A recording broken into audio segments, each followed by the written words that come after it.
participant, we are recording this session, so if anybody, all of you are okay with this, if you have any objection, then let us know. Otherwise, we are going ahead with the recording. Thank you.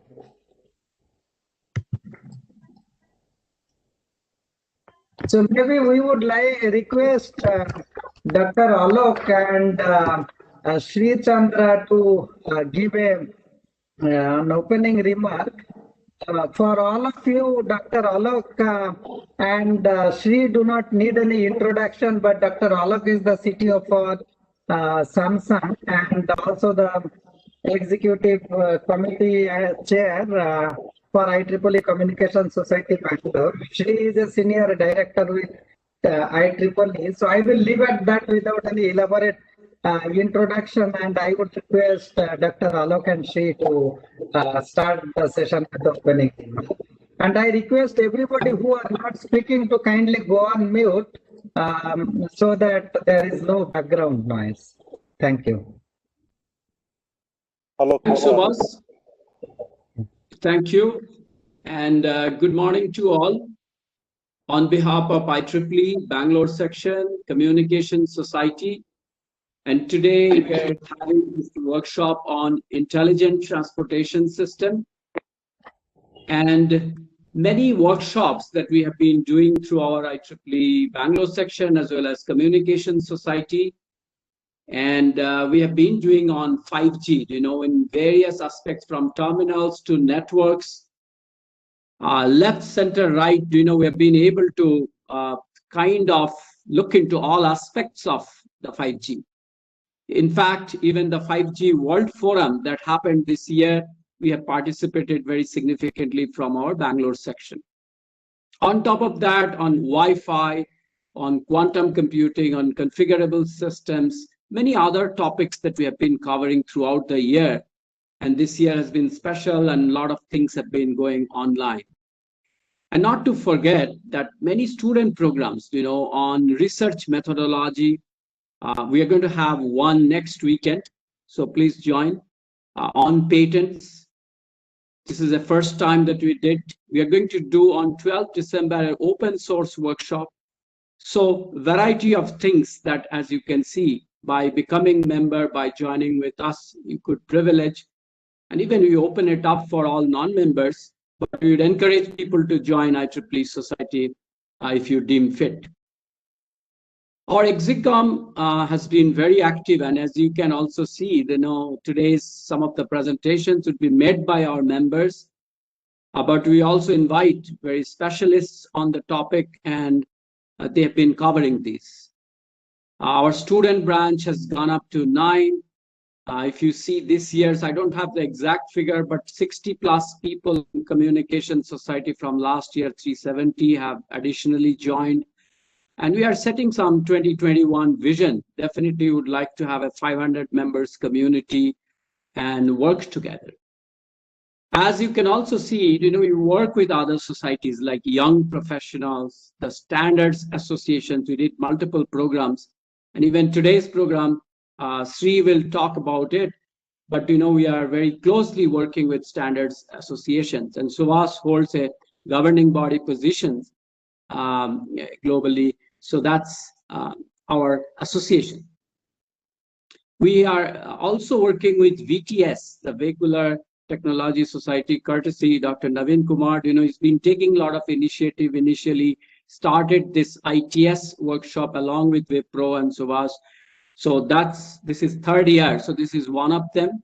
But also drones was a first topic that this year we covered along with VTS and Communication Society together. So today's topic naturally lands into this whole journey and these associations into intelligent transportation system. As I said, advanced applications of innovation services, different modes of transports are coming, different styles of traffic management. And when we used to study the telecom, obviously transportation, we have seen it to some extent it competes at times, right? I mean, for certain purposes.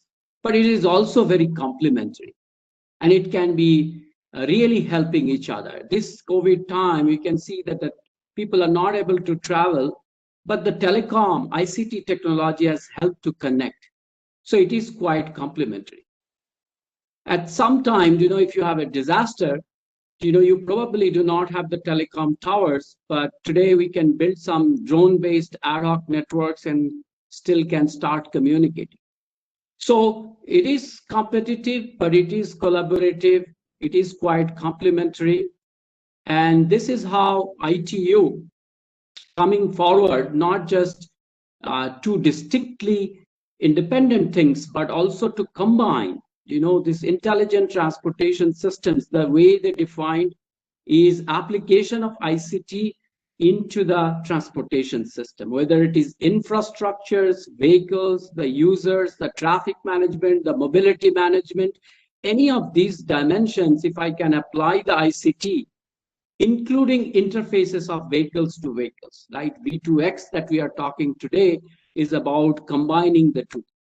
So we have grown the ICT, we have grown the transportation systems various ways, and now we are talking about fusing the power of the two to build an intelligent transportation system, which can enable users to be better informed, have safer journey, more places will be covered, the smart usage of these traffic networks, the traffic management system, mobility management system.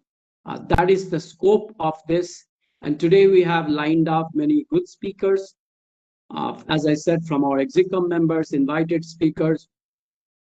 Munir will talk later about how we have landed up in this third year summarization of that. Suvas will introduce the topic and the speakers. And now I will hand over to Sri to speak from IEEE Standard Associations, how we see it. But again, warm welcome, join the society, and enjoy today's Intelligent Transportation System workshop. Thank you. Thank you very much. Thank you, Dr. Alok. Good morning, everybody. 8:30 a.m. on a Saturday morning is pretty brutal, but I'm so glad to see people joining in.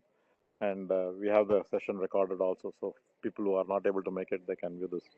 Once again, I would like to thank IEEE Communication Society Bangalore chapter and also the IEEE Bangalore section in collaborating with the IEEE Standards Association on this very, very important topic on intelligent transportation systems. I will just take 2 to 3 minutes about some of the activities we are doing before I hand it back to Subhash. In fact, I do not know how many people are aware. The IEEE members in Bangalore, the experts, they have started a program on ITS, particularly a pilot testbed initiative around electronic city for intelligent transportation. And this is done under the aegis of the IEEE Standards Association Industry Connection Program. The Industry Connection Program essentially is an incubation program. It's a pre-standardization program, and it brings the community together to identify various problems as you implement certain things. So the Industry Connection Program does not develop standards, but however, they can write white papers, they can develop test beds, identify gaps in standards that might be required for future standardization. So it's a very, very important activity that we are doing, starting with electronic city, but I'm hoping that we will have some key findings within the test bed that we can scale it rest of India and also identify some key gaps within the standardization that we might require to develop. Along with that, I think today I believe Sandeep is going to talk about some of the key activities that are happening within IEEE when it comes to transportation and mobility. One of the core aspects when we talk about communication is IEEE 802.11bd, which is also called as DSRC, short range communication, and that is built on top of the 802.11 technology. There used to be an 802.11p, which was built on the older version of 802.11, and now with the 802.11ax becoming real, Wi-Fi 6, now they are migrating to BD to Wi-Fi 6, which will allow much smaller latency, higher throughput, and all the interesting features that 802.11ax brings to the table. Along with that, not only on the PHY and MAC layer, but Sandeep will also briefly touch upon higher levels of communications that we are doing beyond the MAC and the PHY, more at the application layer, which is called the wireless access vehicular environment, and that is IEEE 1609. So there are a lot of interesting activities that are happening within IEEE on the mobility side, and of course, coexistence is important with other technologies. So we will bring out all the key challenges and how this is going to work together. And I would really encourage experts in the audience as well as the speakers to join the community, because we need the inputs and identify the problems so that we are able to solve it. I think this workshop is an extremely important step in that direction. And with that, I once again thank IEEE Bangalore section ComSoc chapter for collaborating with the IEEE Standards Association in very, very important topics and giving me an opportunity to just quickly introduce the organization. With that, I will hand it over back to Subhash Mandal. Thank you. Thank you, Dr. Alok and Sri. So now I would ask Munir to give an overview of the last two workshops and what we have done there. And Munir again doesn't require any introduction. Munir is part of IEEE Bangalore and India and Standard Association. He really works across, and he is a staff in IEEE.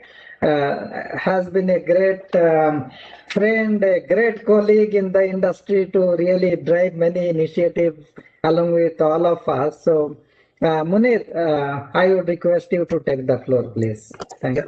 Thank you very much, Subhash. I'll start with, I know there are probably many of them are already IEEE members, but just to give a quick, very quick intro on IEEE for those who are not members, and as Dr. Alok motivated all of those who are not members to become members and be part of IEEE. So IEEE is now, getting into global.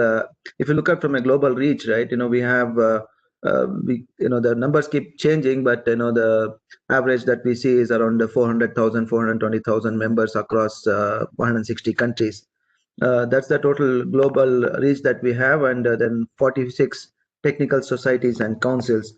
We do a lot of conferences across the year, even though this year it's been mostly virtual conferences, but still these virtual conferences are going great and giving opportunities for those usually who had difficulties in traveling internationally. Now with this virtual experiences and virtual platforms, it's become very easy for people across the globe to join our virtual conferences, and I think it's also helped getting really good experts coming together and presenting technical aspects and the depths to the communities.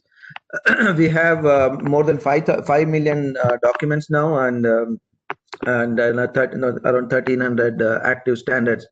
We also started working on the social impacts perspective, global public policies and humanitarian efforts. That is something very close to us, and also there's a very much renewed focus, and especially in these days, working on the ethics in technology. There are lot of activities that are going on the ethics side of it, and I think even from a standardization perspective, it's becoming very important to look into those aspects, and hence we have many standards in those areas. With that, IEEE, since this is a IEEE standards industry connect activity, I just wanted to give a little bit of IEEE SA intro. IEEE SA is one of the wing within IEEE, and we have various standards. When I say 1,500, it's standards and projects, which are basically some of the working groups that are in progress right now. The corporate members and 7,500 individual members. But however, the global participation in the working groups or in the industry connect programs are way more beyond that, around like 34,000. So which seems to suggest that it is not required for somebody to be a IEEE SA member if one has to participate. So hence there are a lot of people who are participating, though they are not IEEE SA members. And we have more than 180 global agreements. As we all know that standardization, especially from those who are from the industries, we know that standardization is very crucial and important aspect of the technology. Once it's standardized, it becomes very global, and also it becomes borderless. It increases and enhances the marketability. It brings in it brings in a lot of competition, and also it becomes you're enhancing the interoperability aspects, etc. So it really enhances the innovation and the competition, and slowly it helps in getting the sustainability goals, reach the sustainability goals. So the portfolio programs of IEEE SA, if you look at it, there are some pre-standardization work, and then there's standardization work, and there's a post-standardization work. So for the pre-standardization work, this is what Industry Connection Program is at, as what Sri Chandra was just mentioning. This Industry Connection Program on the ITS testbed is one of them, wherein we do not actually develop or create the standards, but it helps in getting the community together, and then thinking about what needs to be done. There are many various outcomes of this Industry Connect program. One of them could be a test bed. There are roadmaps that can be generated. There are white papers. There are awareness creation. There are even one of the outcome we can also see is formation of a society, like in the form of CCICI, which was initially a Industry Connect program. And then we get into the standardization, wherein somebody who has a idea for standardization, like this is a very bottom-up approach. IEEE offers a very bottom-up approach, wherein even an individual, whether associated with an organization or not with an organization, if they have an idea to or need for a standardization, can create a standardization project work within IEEE by just mere submitting the document called project authorization request. So hence it's pretty easy, and it's a global reach. Then as a post standardization work, we have the conformity assessment program, which is also called ICAP. This helps in getting the conformity assessment done for the products which are adhering to these standards. It helps in marketability, in getting the assurance from these products that it really is performing as what it has what it's supposed to. We also manage registries, like the MAC registries that we have. We do that, and there's also alliance management program. We have standard trade organization, IEEE standard trade organization, wherein any alliance, any consortia can come together, and we offer them this alliance management program. And there's also, we just launched recently came up with this open source, because a lot of projects are getting open source. Dr. Aloknath was also mentioning about the open source event that's coming up. So we have open source platform within IEEE SA. Now, looking at what made us start this particular ITS testbed program, is when we started looking at all that. Of course, by being in Bangalore, we all we all face this every day. That all kinds of traffic jams, wherein drivers are spending a lot of time on their vehicles. The costlier the vehicle, the more dearer the fuel charge is. And hence it's also creates a lot of stressors and many other issues. And we know that Bangalore, though it was a little bit eased out during the lockdown period and things like that, but it seems to suggest that the traffic congestion is coming back. And we see that in Bangalore, it's the average speed that we can travel is around 12 kilometers per hour. And of course, there are a lot of other issues that come along with it, whether it is from a safety perspective, and the kind of wastages, the carbon emission that happens. So to look into those aspects, hence we thought, how can we bring in this technology to kind of find a solution, or at least provide some solutions to this.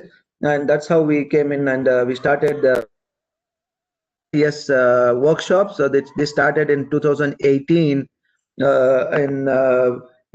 Wipro, we had the first one. Actually, it was in November, I think on 23rd November 2018, wherein a set of people, we all the experts came together, and it was a face-to-face program. It was a live program, workshop, looking at many aspects. Again, as Dr. Naveen is very much passionately involved with this. He is the main pillar behind this whole intelligent transportation system testbed work that is happening. And he started with introducing the role of ITS and the basic challenges, followed by vehicular communication and IoT role from Dr. Loknath. And so since the beginning, there's a focus on the architectural aspects of the ITS. This is what we are developing, and it's moving forward.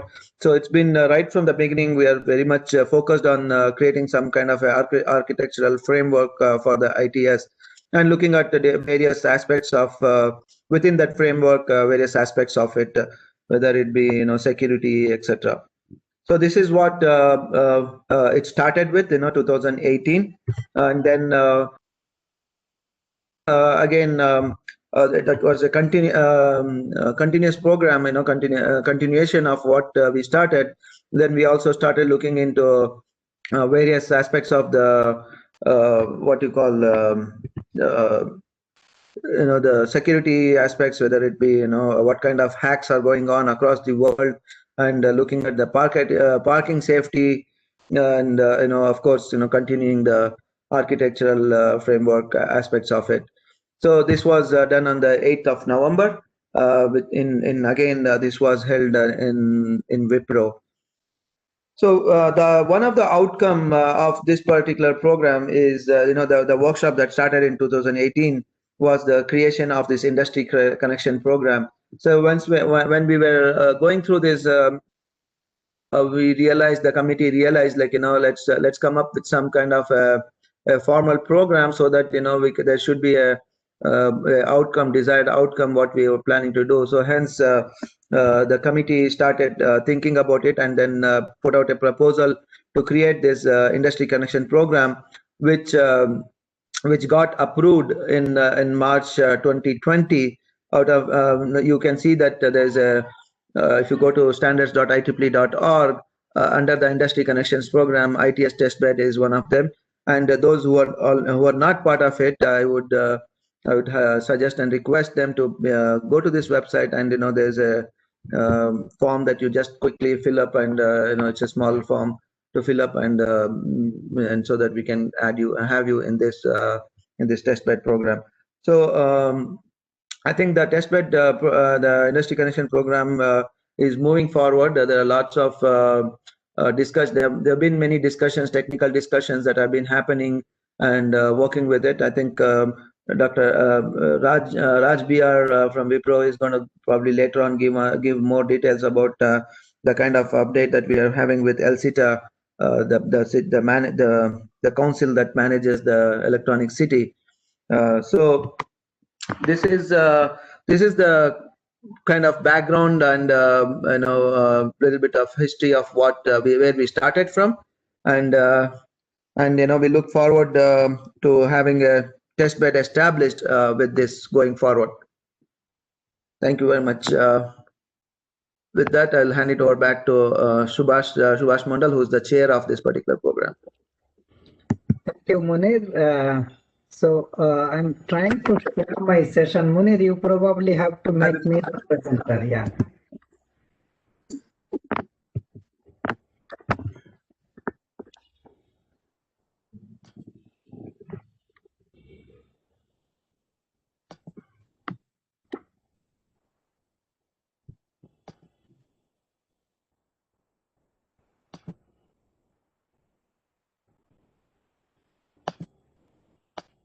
Yeah, thank you, Munir, again for this session and giving the introduction about Industry Connect program.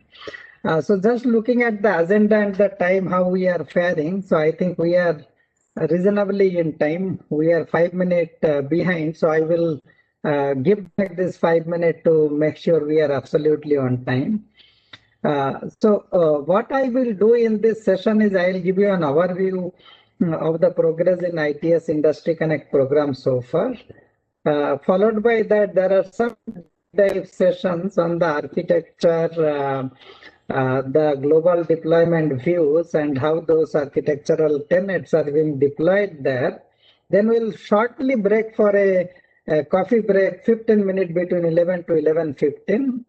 And then come back and get into a survey of the ITS standards. And then we'll get into little more details on IEEE wireless access in vehicular environment, starting with 11P and now 11BD, which is the latest version of the ITS standard that is going on. And also look into 1609, which is called wireless access in vehicular environment. So, Sandeep, we will conclude the presentation with the LCTA testbed update that Raj and Shailesh will present. And then we'll get into open discussion for any question that you may have, and then we will conclude the session. So just wanted to mention this, that those of you who are following this, how the intelligent transportation globally is moving. Last week, the FCC chairman, Ajit Pai, kind of a controversy by stating that the dedicated short-range spectrum at 5.9 gigahertz, part of it will be given to unlicensed and part of it for the cellular V2X. And of course, that created some raise in the industry. So Subodh from Cisco, who has some experiences in deploying ITS in United States markets, he will briefly talk about it in his architectural session. And also he will talk about some case studies on Singapore. So stay tuned. It is going to be an interesting session all throughout. Hope that you stay back till end of the session. I know it is a little long, and thank you for accommodating and joining early in the morning on a Saturday. So with that, I briefly will talk about this industry connection program. Munir already talked about the history behind it. Just to reiterate that Professor Navin has been a huge inspiration for many of us to take up for different activities, ITS being one such thing.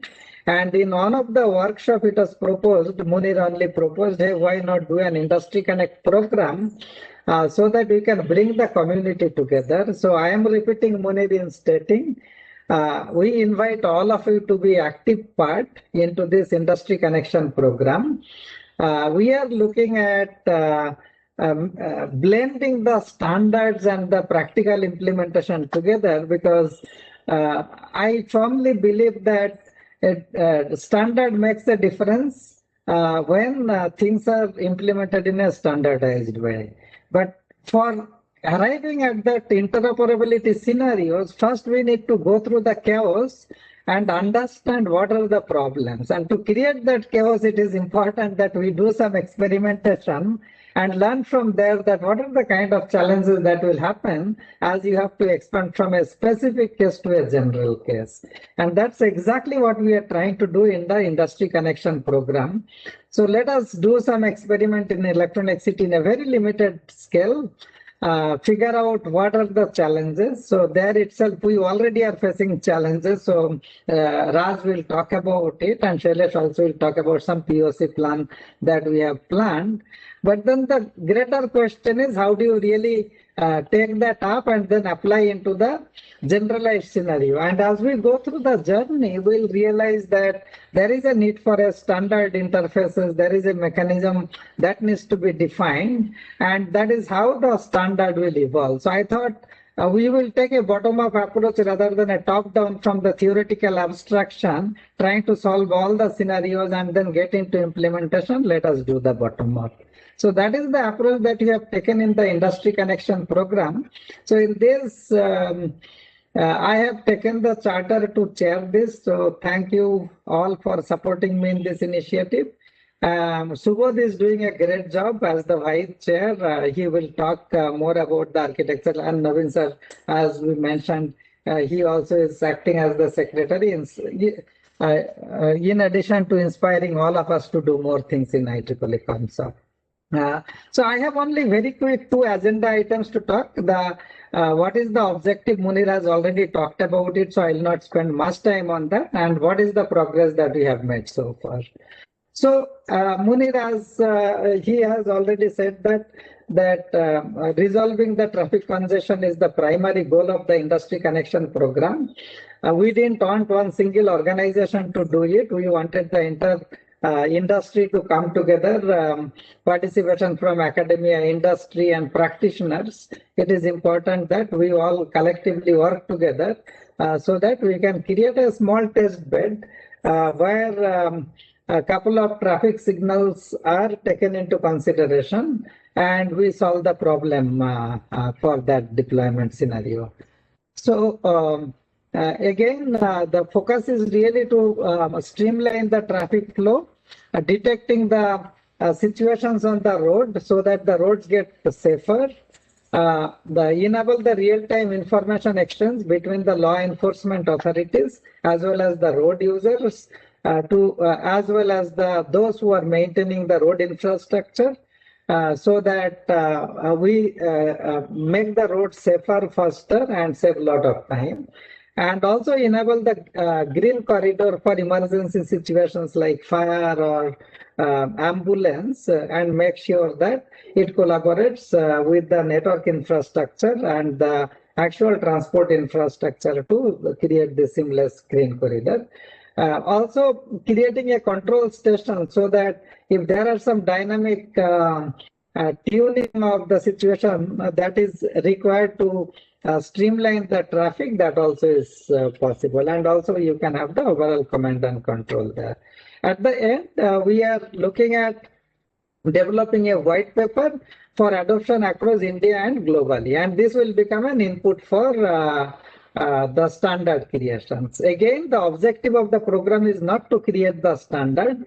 This will create it is a pre-standards activity. It will create an output that essentially will enable standard creation.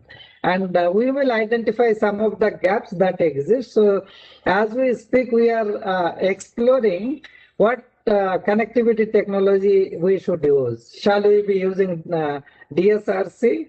Shall we be using C-V2X? So for us, it is not this versus that. We are going to look into both possibilities and also bring in the automotive and the service provider community, which we have not succeeded doing so far. But once we make some progress, I am sure that we will be able to pull that community. And we want to experiment on both the technologies. Public coexistence studies. So those of you who are following the US Department of Transport, they have done a lot of study on the coexistence of DSRC, C-V2X, the co-channel adjacent channel interferences, and a lot of interesting stuff openly available. You can take a look at it. So just a little bit of a history of this industry connection program. This was approved on 3rd of March 2020, just before the coronavirus wreaked havoc globally. So this was the last travel I could ever do. I traveled to Delhi. The IEEE Board of Governors were meeting in Delhi this year. And this was the last time I traveled. I came back, I was scheduled to travel to Finland for a 6G flagship program, but that got knocked off by the pandemic. But our program continued. We kicked off the event on 12th of May. So between 12th of May and now, we have got participation from 12 entities that are participating in the program. I have named them.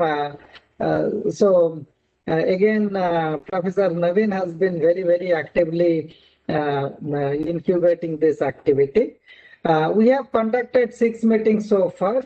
And in this meeting, we had a lot of interesting presentations. 10 different topics have been discussed into this. I'm not getting into the details of it. Again, it has been a great learning across. We are trying to bring in different perspectives and see how do we really create a white paper to really generalize it and then take it to standardization activities. I see there are a lot of opportunities there. So if we can do an accessible application management for transportation automation related use cases, irrespective of the 802.11 family of standard or 3GPP family of standard, because the whole intent would be how do I really make the access agnostic, the very fundamental philosophy that 5G architecture is driving. So we are working towards that one step at a time, and we will keep updating the community as we make the progress, and all the activities are going to be available into open domain. Again, repeating what Munir said, encouraging all of you to really join this event and make a difference. So this again, we have started it as an entity-based program. If it is necessary to take certain decision on voting, it will be based on entities, but end of the day, the progress will happen by individual contribution. So any of you, it is absolutely free. Just go to the website, fill up your details, and you will be part of the program. So with that, I conclude my session. Thank you. And if there is any quick question, I can take it. Otherwise, we will go back to the flow of the session. Thank you. With that, I would request Dr. Naveen to take the floor and give an overview of the ITS reference architecture. So again, Dr. Naveen doesn't require any introduction. He has been the, I would say, the driving force for all of us to run this. He is with Amrita Vishwavidyapeetham, professor in the Electronics and Communication department. So Naveen sir, over to you. Thank you.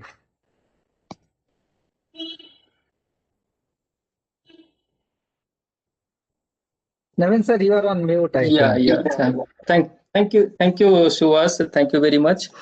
And good morning to all of you. I hope I'm audible. Yes, you are very clear. And just a cross check whether these slides are not getting changed. Yes, it is. Okay. Thank you very much. Thank you.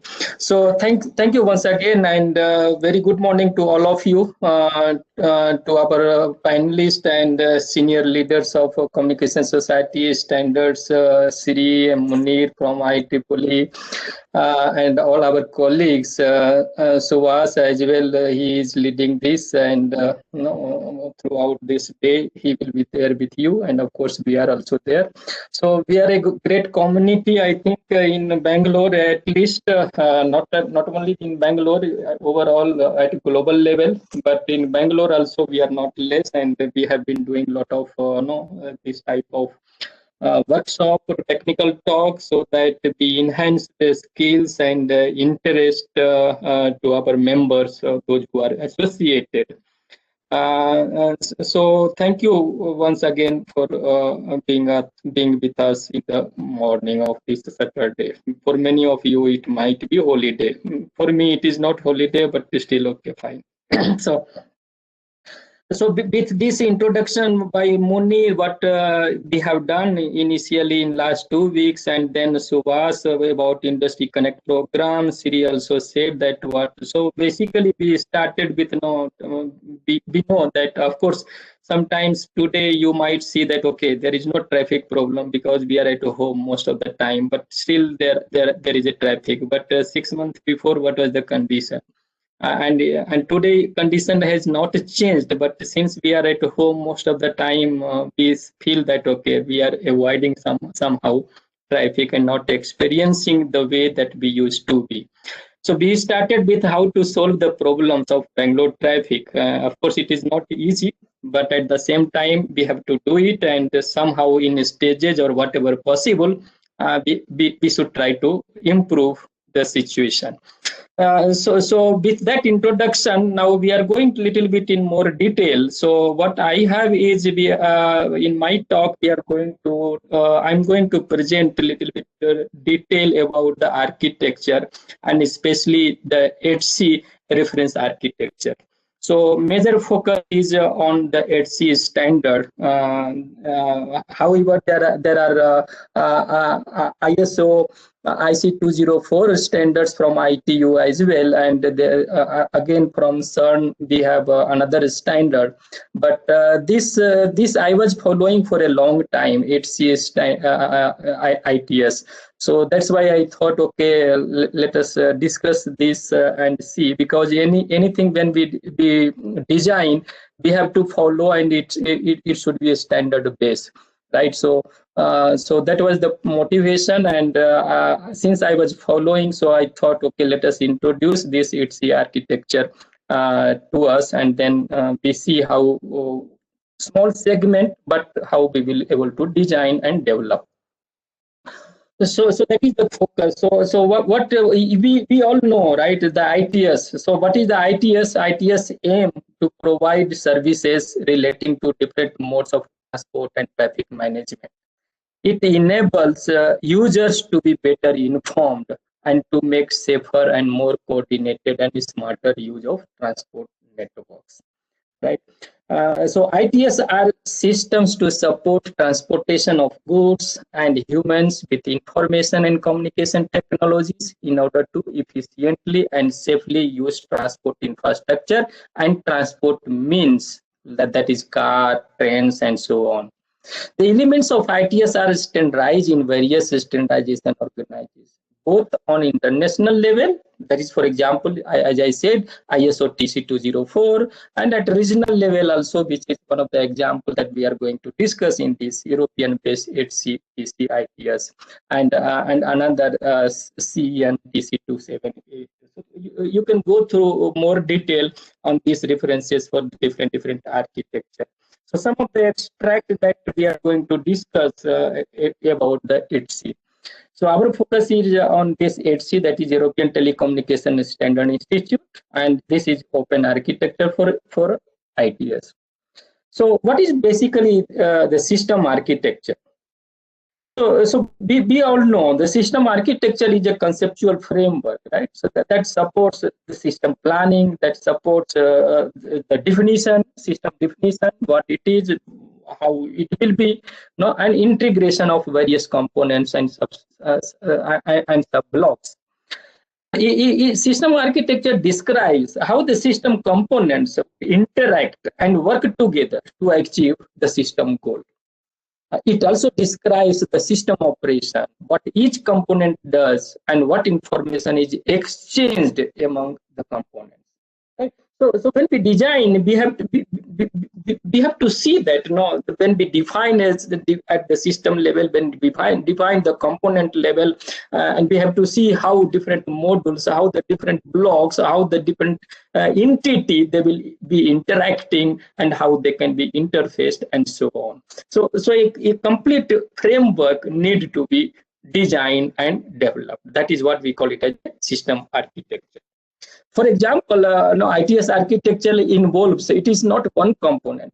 If you, for example, today know the 5G architecture, you know the cellular architecture of 4G, 3G, and so we focus on what? We focus mostly on the communication architecture, right?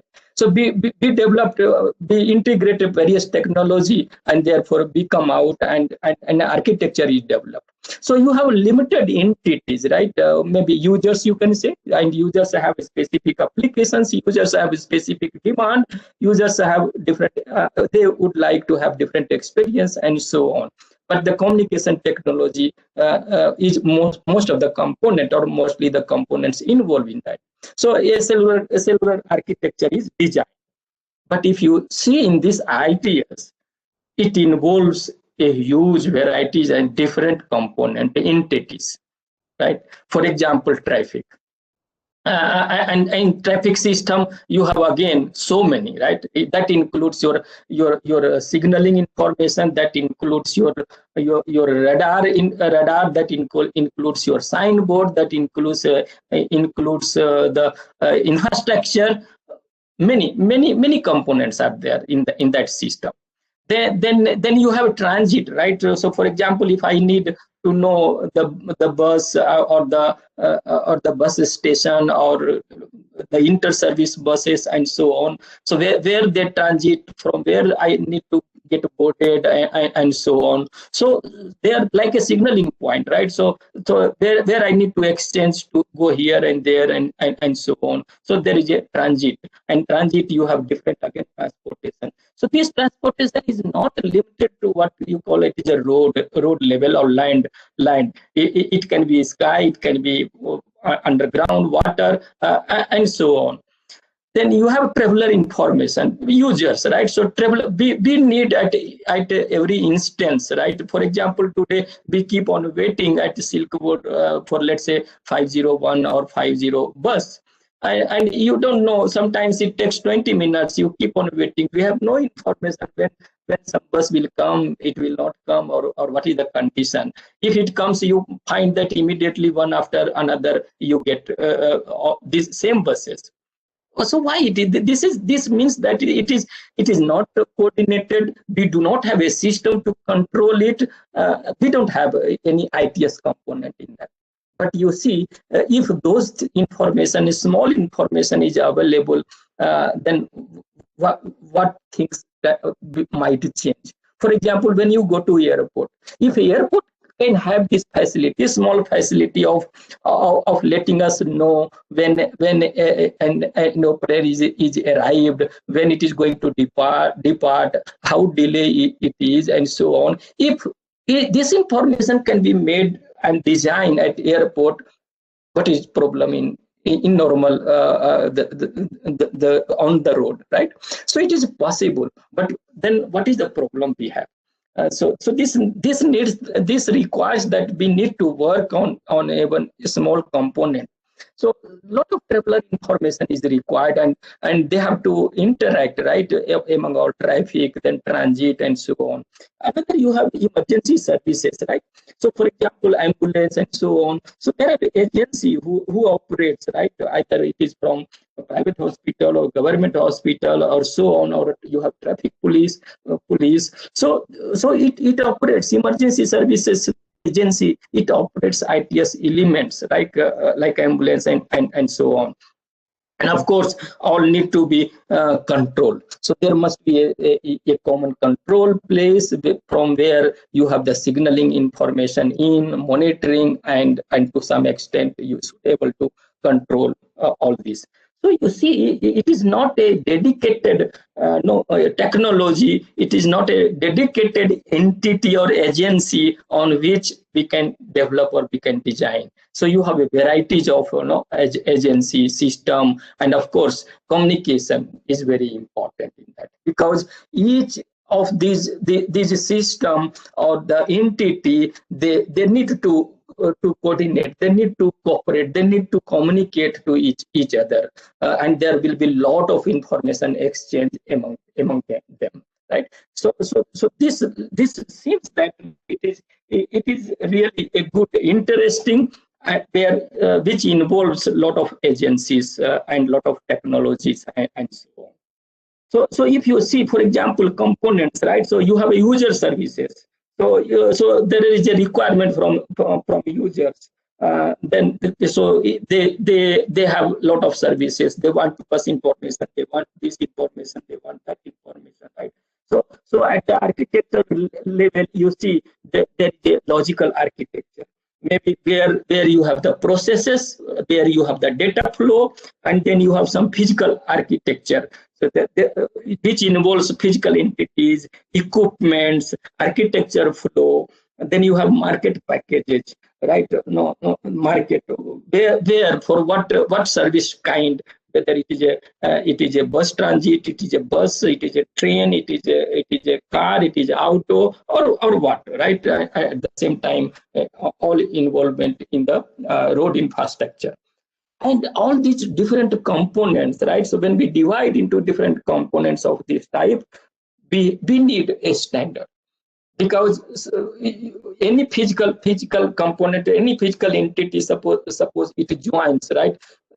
Then we need to have some standards. And therefore, you see that there is a standard organization or a standards which require to be in place in order to integrate them.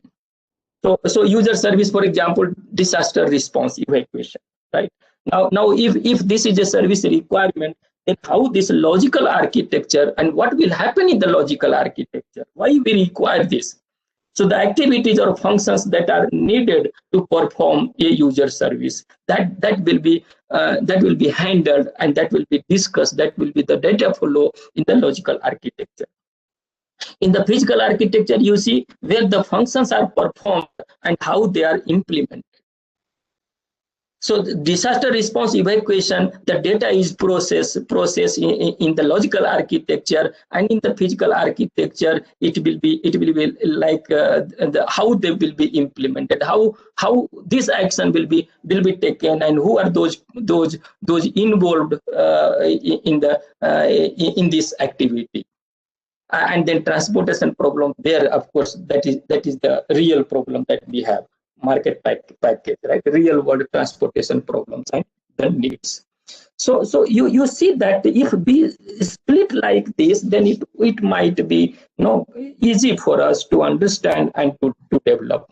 And therefore, to integrate all of them, the fundamentals to establishment of interoperable, integrated intelligent transportation system at the local, regional, or national level that can be built. So for example, that is the same thing he explained, and here we might have one example to understand that. And let us say a logical architecture, as we say that it defines the function to be performed and data that flow between the functions. For example, let us consider a route guidance user service, right? So a route guidance means this. I would like to know, and every day hopefully we are using this, right? We want to go somewhere, and before going or starting, we need to see, okay, what is the traffic congestion you have, what are the different routes available, and which route I need to follow, right? So the process, if you see what is the process is select the route and direct driver, right? So select the route and direct the driver. This you can say these are the two major process involved in this user service of route guidance. Now to select the route, what we need to know the data. So this means that I need to know the current position. I need to know the traffic conditions. And of course, I will have to, I know where I want to go, destination. And then in the select route, then we have to map this data, right? We map the data and we select the route. When we select the route, the process, it goes to next process, driver. Now driver also, it should know the current position and then direction to go towards the next destination. So you see, if we have such type of a flow diagram or to understand, definitely each component, each piece of small information that can be integrated, but it requires lot of logical process, lot of physical architecture, and this. So you can see that these are this seems to be very important, and they involve a lot of this activity. Similarly, if you see the physical entity subsystems. Now, physical entity, if you see what is the physical entity, in the physical you have so many vehicles, right? And in the vehicles also, you have emergency vehicle, you have commercial vehicle, you have a small vehicle, you have big vehicle. There are a lot of, right? Transit vehicle, there are maintenance construction vehicle.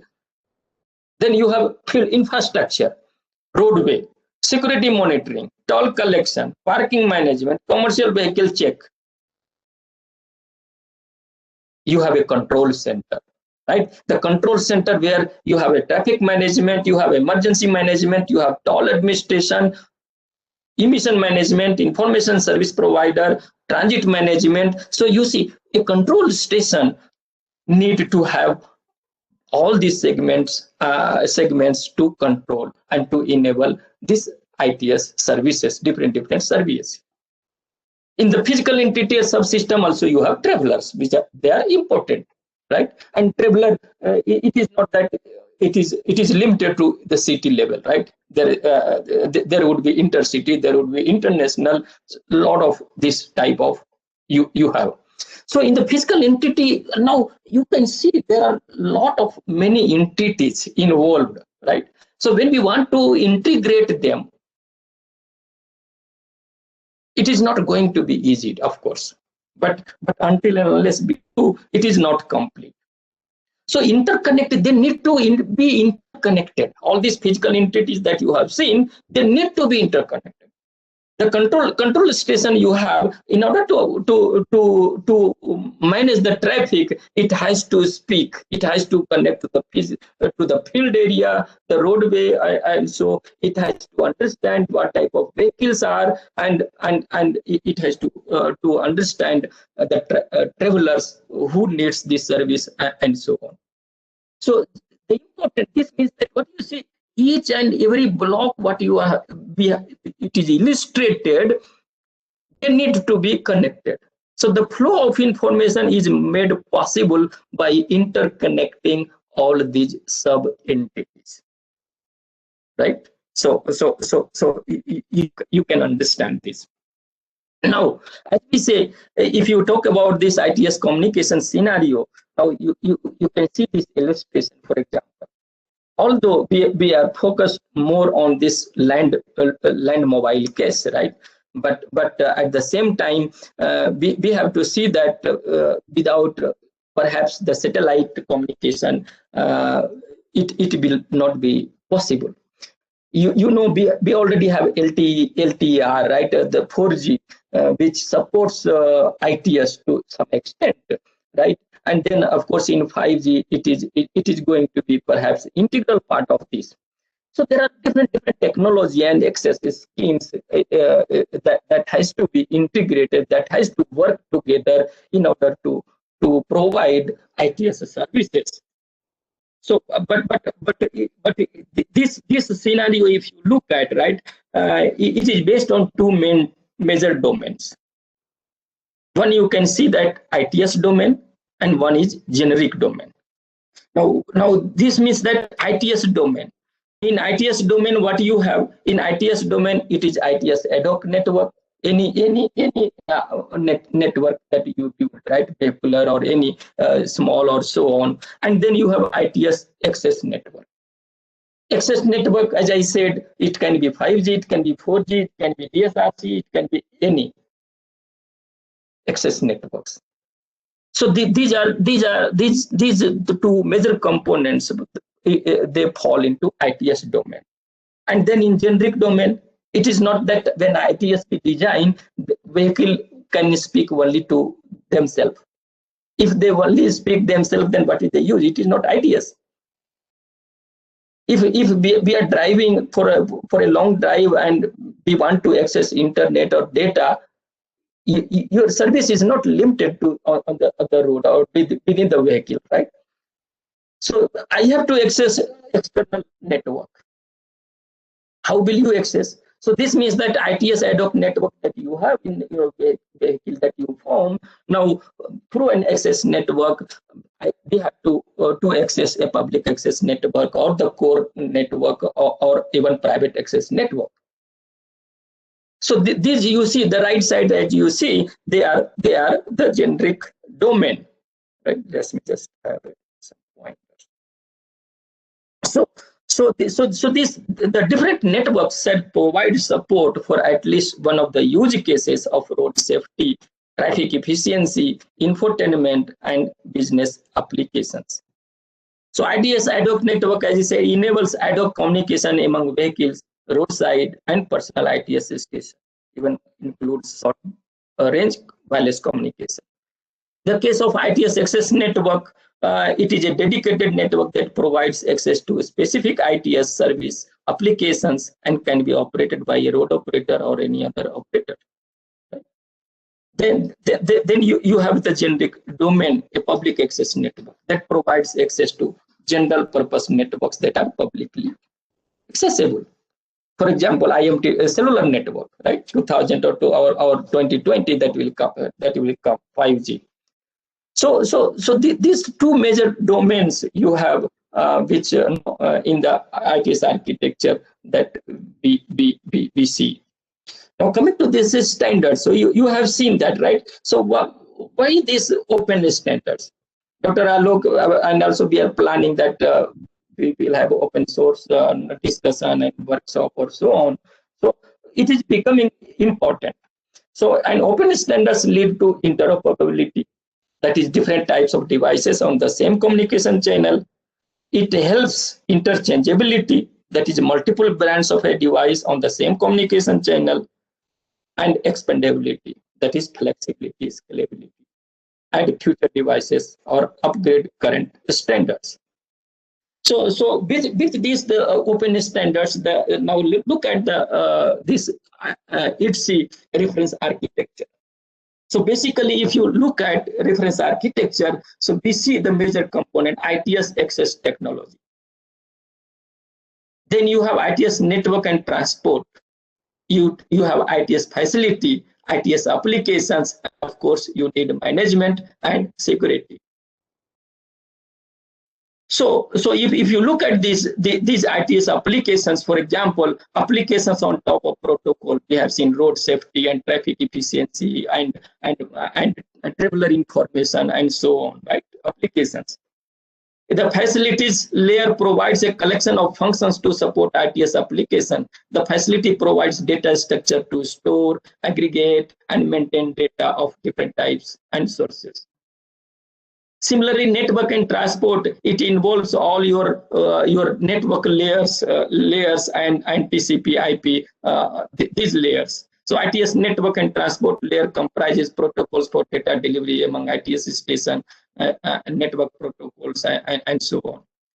Similarly, this access technology, so it should support n number of access technology, right? So ITS access technology layers covers various communication media and related to protocols for the physical and data link layer.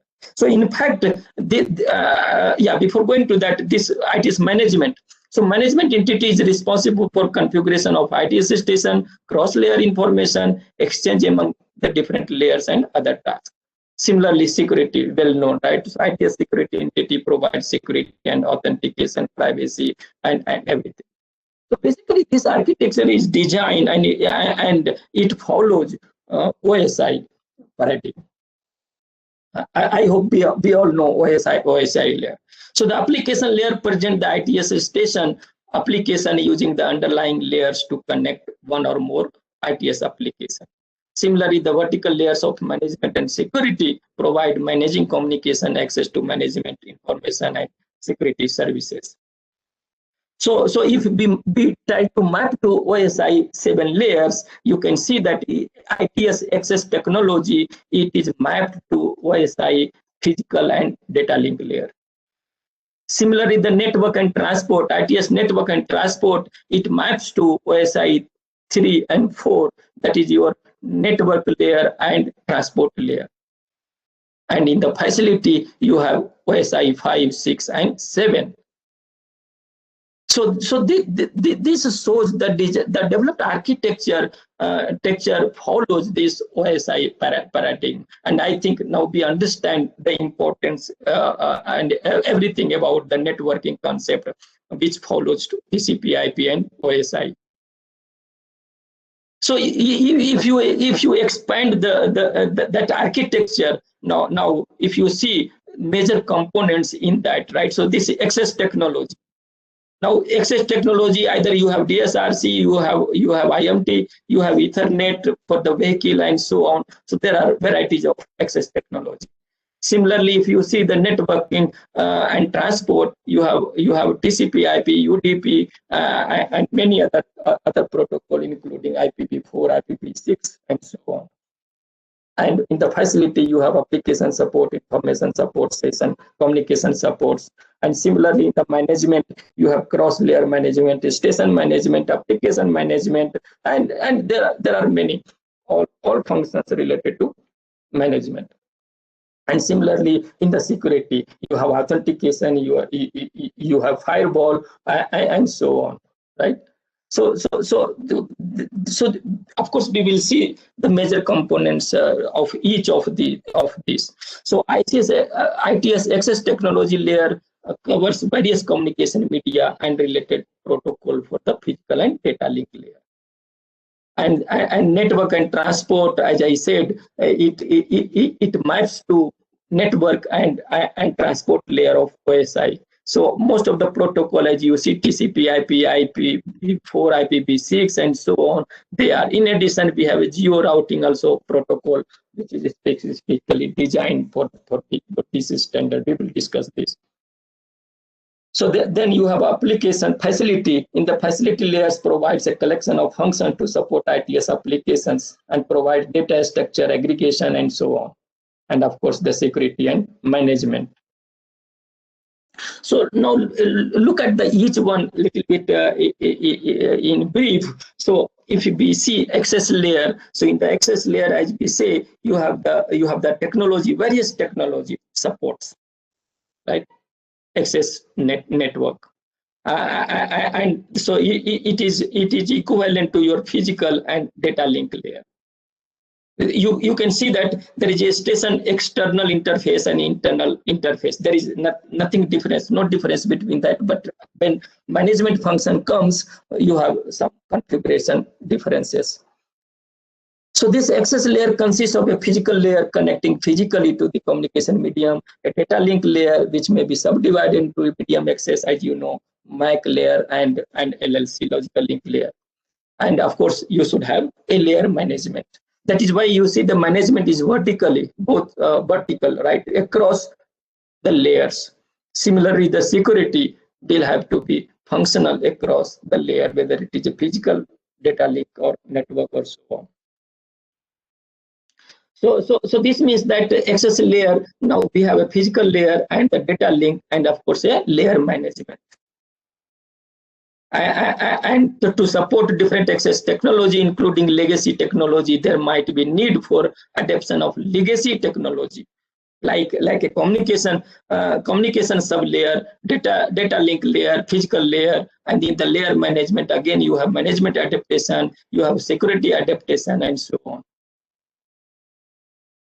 So when we try to expand, right, I mean, you have to see that that all this functionality, they are involved and they are integrated. So these are little brief about access technology. Then coming to this networking and transport. Now, if you look at the networking transport, you have some basic transport protocol, you have many other ITS transport protocol, TCP, UDP, any other IP transport protocol, you have geo networking, IPv4, IPv6. So you can see that in this networking transport, we have included OSI network layer and transport layer. And most of the protocols which are functional, which are used in these two layers, they are there. So it comprises several networking and transport protocols, one or several networking protocols, network which supports, and of course the management. The geo networking protocol, this is an important which is included and in a network layer protocol that provides packet routing in the ad hoc network. Packet routing in the ad hoc network. It makes use of actually geographical position for the packet transport. Geo networking supports the communication among individual ITS stations as well as distribution of the packets in a geographical area. In order to support different ITS access technology, it splits into media dependent and media independent. So you can see that if you include, for example, those protocols, now architecture would look like this.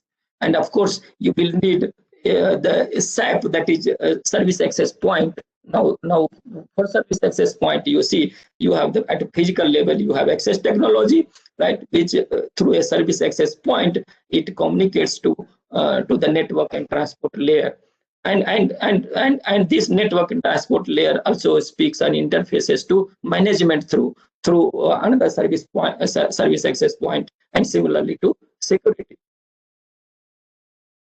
Right. Of course, all these references as given, you can go through. Similarly, in the facility layer, if you look at, right, so this is basically for application support, where you have aggregation, you have data storage, you have information, and of course, session building, session support. So this facility layers contains functionality from OSI application layer, the OSI presentation layer, and session layer, that is inter-host communication. Application support, it provides information support, it also provides the communication support, session support, and of course facility layer management. So if you look at here in detail, this facility layer, you have application support layer, you have information support, you have communication and session support, and of course the layer management, right, for this. And this facility layer is providing support to ITS applications which can share generic functions and data according to their respective functional and operational requirement. Now, if you look at the applications layer, now in the ITS application layer, many applications you have. For example, road safety application, traffic efficiency, and the user data, or you can say tabular information. All these these type of services or the applications, and they are in the application layer.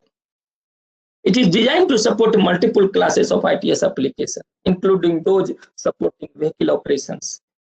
Dependent on how much these applications rely on the communication services, application classes impose more or less stringent requirement on ITS with respect to reliability, security, latency, and other performance parameters. So in order to, for example, you need to even select the priority.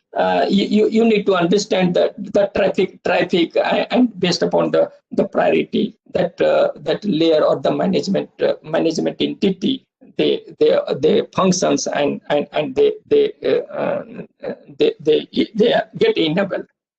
All ITS applications are be associated with ITS application priority. Yeah, that is what I was trying to say. According to, so this means that prioritization. So traffic prioritization. It is not that all traffic that you get, they are of high priority. For example, I'm searching for some information, traveler information. Might not be that priority, but if there is some accident or so on, disaster recovery, those information need to have prioritization. Similarly, registration authority. So in order to access, you might need to register, and then you need to be authenticated. Secure maintenance, right? So these are integrated or the functions of application layer. Now, if you look at the management entity, so there are a lot of entities, as you can see. You have regulatory management, you have cross-layer management, you have station management, you have application management, and there are many. Even communication management is required. So ITS application management, ITS application manages the installation and configuration of ITS applications that are installed at the ITS station and the inevitable updating. The application management supports error handling of ITS station applications, safeguard mechanism, alleviating harmful application behaviors. So you see the functions or different functions performed. Similarly, regulatory information. The regulatory information shall be managed according to the needs of the access technology. In addition, the ITSC management entity shall provide a common framework for regulatory information management. If you look at the station management, may maintain information on neighboring station, referring to as a local node map information, combining communication parameter, that is MAC address and networking addresses. So like in the general networking environment, you have who is my neighbor, who are my neighbors, and that helps in many ways to forward the packet, that helps to broadcast and know each other. Right? So apart from that, not listed and not put in the management layer, you have communication service management, you have management of general congestion control, you have management of service advertisement, you have management of legacy system protection, and there are many. So all these management concern or the functions, they are the part of, and I think this is very important to understand in the ITS architecture. Similarly, if you look at the security, so in the security you have firewall, right? You have authentication, you have security information base, which ensures identity and certificate management and so on. So this ITS support, this layer contains security functionality related to ITSC communication protocol stack, the ITS station and applications. For example, firewall and intrusion management, authentication, authorization and profile management, identity, crypto key, certificate management, a common security information base, and of course, hardware security modules. So these are different. I mean, of course, this is not new, but maybe in the dynamic and moving environment, then we might have to ensure what we call it, robustness in the security part. So it might be good, or it might be easier for us if we design some security management in wired network. It might be further easier. I am not further easier, but it might be okay to design in a wireless case. But when you are very dynamic in a mobile environment, the security protocol design is not that easy as compared to previous two states that I tried to explain. So these are the security layers and so on. Now, if we try to look at implementation, right? So how do we implement? So one of the examples that it shows here is roadside unit or roadside element. Now, in order to implement, now if you look at the various components of roadside unit, right? How do we implement ITS? And how it will look like? How can you visualize the architecture that we have seen so far? Right. Similarly, yeah. 2 minutes. Yeah. I'm just maybe the last couple of slides. So if you see this implementation, right? This is that architecture that we discussed so far. Now, this architecture can be designed in the vehicle, inside the vehicle. It has to follow at the roadside unit and all the entity wherever that we have seen ITS architecture is spreading, right? So there should be a host unit, right? That you see roadside element host, where you have ITS applications, facility, everything. So you see that at the host unit also you have this architecture. Then you have the router. At the router, you need something to communicate to other host or communicate to other network, right? So you have the outer router. You have gateway, and you see the sensor. So it starts from this sensor right side, right? So whether it is a signboard, you have all the real-time sensor data information. That data information is supposed to be accessed through access network in this gateway or the host unit, right? And then processed through this, and then communicated through the router. It goes to to various station or station internal network, where you have again different routers, and finally through a border router you go to external network. So you say this is not new, but only difference what we are seeing in this architecture is in this dynamic environment how we can, and similarly you can have on board in vehicle. So the in vehicle communication ITS architecture will also have these components, right? The border router and the router and host units and so on, and which follows this architecture. So if you see these functional components, right? So you have a host, you have gateway, and you have the border and the router. So with this, we conclude ITS architecture components that we have discussed, and services, communication, infrastructure, data flow. We could understand a little bit, and of course, HC architecture, it is the regional which has been developed. The European countries, they are working exhaustively on this in developing and implementing, and in many places, of course, they are operational also. For example, we would have the use case study from Vienna, but unfortunately, we could not get the speakers, executive speakers from that country. So, but we wanted to have one of them in this talk. And the importance of open standards, which allows interoperability, flexibility, scalability, and so on. So we hope that as we have started this, so we should start thinking, developing such at least at the national level, national ITS architecture. Hopefully, infrastructure is well developed. We can utilize it so that it might become simple for us. So with this, thank you very much for your patience listening. And if you have any questions, you are most welcome. Thank you very much. Sir, I have a question. Yeah. Yes. Shall I go ahead? Yes, please.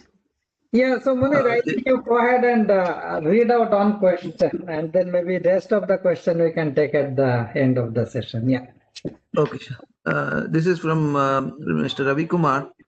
Sir, you refer to NTCIP as one of the ITS standard. There are other standards as well. What is India's approach in this regard? Yeah, thank you for this question. But in fact, I'm not sure what is India approach so far in that. Maybe I hope Subodh would be the right person to answer this, because he is well connected in the development at the national level. So if Subodh is there and if he can answer, I can pass to him. Sure, I'll surely answer it, Navinji. In this session as well, I have a few answer that as part of a slide too. Thank you, Navinji. Thank you. All right, so with that, we hand over the session to Subodh. Subodh is a very eloquent presenter, and many of you would have seen him in action. So he is a distinguished architect in Cisco, very, very strong industry connect, and a strong partner into all the initiatives that we are driving. So without further addition to the intro, Subodh, over to you. Hey, thanks a lot, Subhash, Navinji. It makes my life and my morning so simpler and nice when I have such excellent context-setting people like Munir and Dr. Alok, and then you and Navinji setting this context. So quick check, Subhash or Navinji, is the audio video okay? Do you want me to pan the camera a bit more? Just let me know. All good. All good. Okay. And I have the presentation ball too. Okay. So I think my charter really for today is just to build on the same story, right? I think Dr. Alok, Munir, Subhash, and Navinji, once they laid the seeds of what it really matters to have an ITS architecture. So hopefully by now, most of you who have been passionately plugged in on this on a Saturday morning, we really appreciate that. So this is now just from a different perspective. If you have certain idea about ITS architectures, basic constructs, as Naveen sir covered them, right, in its entirety, really. And that was a beautiful talk again. So I'm just going to go slightly deeper and horizontal as well. I think Jaya, Vignesh, and Ravi Kumar, you had specific questions on. One was GPS level protocols and what is the scene really in India? I mean, we hear about CVRIA, we hear about say connected ITS architectures or collaborative ITS architectures in Europe. What's really happening in the Ministry of Roadways or Transport Authorities? What's NHDP or NHAI doing?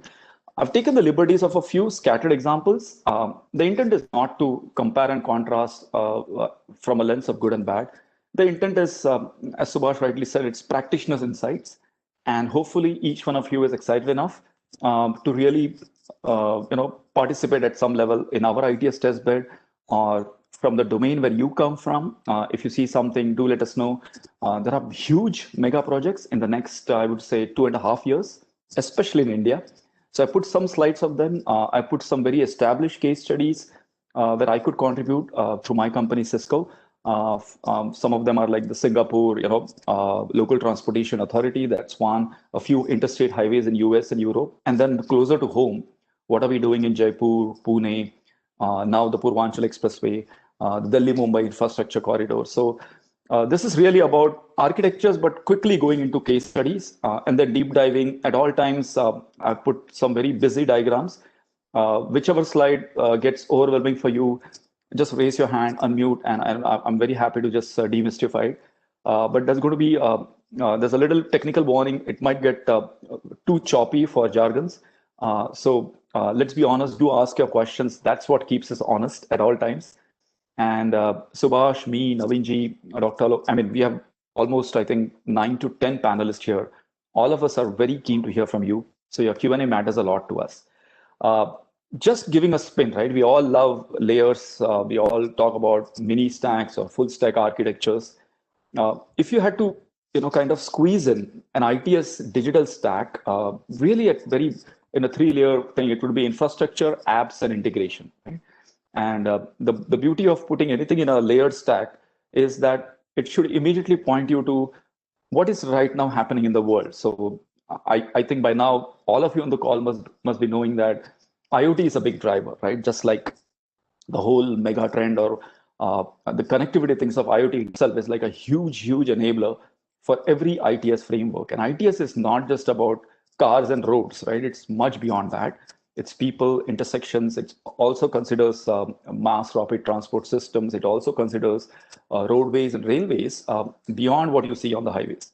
So from a digital practitioner's insight, this is what comes to your mind. And you talk about connectivity, you could do using established IoT protocols. Jai Vignesh, to your point, if GPS is enabled, can we use that? Of course, yes, absolutely. It's a free to use. Mavic is now opening up, right? So you all know that, and that architecture is also opening up. Navinji covered this in ITSC, but I'm going to say it again. In fact, my next slide actually takes this whole slide and makes this like a challenge slide, right? So I think the 3 technologies, if you really look at it, the IoT has the edge. If for people not familiar with edge analytics or fog, as we call it, or cloud, just use the word distributed intelligence. If you have a huge task, you make a logical little segment out of it and give each logical segment to the entity in software, which is most closer to the original of the data source.